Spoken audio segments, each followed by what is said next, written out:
Eu acho que a minha mulher me conhece, né? Bastante tempo de casado. Ontem eu taquei fogo na lareira pela primeira vez porque esfriou de verdade. Cara, eu olhei pra ela e ela... Não, né? Tu não vai fazer isso. Tu tem um monte de churrasqueira, diz ela.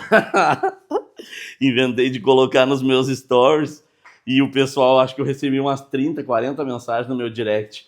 Encosta uma carne aí nessa lareira, encosta uma carne aí. Adivinha? Nós vamos assar uma ponta de peito na boca da lareira lá, rapaz do céu. Tu achou que eu não ia? Ah, vocês que assistem meus stories lá acharam que eu não ia? Vamos ver no que vai dar, né? Só sal. E depois nós vamos tirando as lascas dela. E tá bonita essa ponta de peito, barbaridade.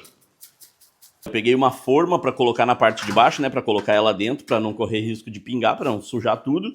E eu coloquei um trava-espeto aqui, ó, na parte de baixo, para ela não escorregar, ó. Então é mais uma função do trava-espeto, viu? Se vocês não adquiriram o de vocês, corre no meu site. Vamos levar para lá. Aí, ó.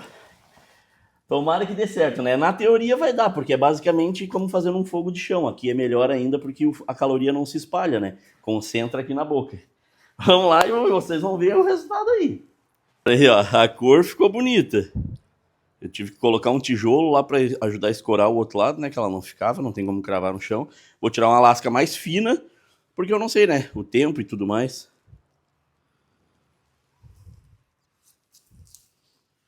Ah, mas olha aí, ó. Rapaz do céu. Olha aí, tio. Deu certo, não é que deu certo? Vou tirar mais uma lasca aqui.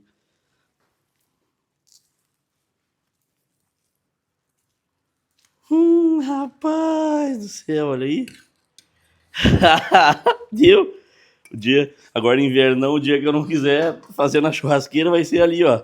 Enquanto o cara olha uma televisão, olha um filme, alguma coisa, um jogo de futebol, vai assando ali uma carninha. Rapaz, e a próxima é certo que vai ser uma costela. Não fiz costela hoje porque eu não tinha nenhuma tira no freezer. Senão ia uma costela. Esqueci meu garfo, mas não tem galho. Daí, ficou do jeitinho ou não ficou? Fala pra mim aí. E eu vou falar pra vocês assim, ó, agora há pouco eu só não filmei. Mas eu tinha uma costelinha de ovelha na geladeira, espetei ela e esquentei ela lá. Ali. Barbaridade. Bom demais, barbaridade.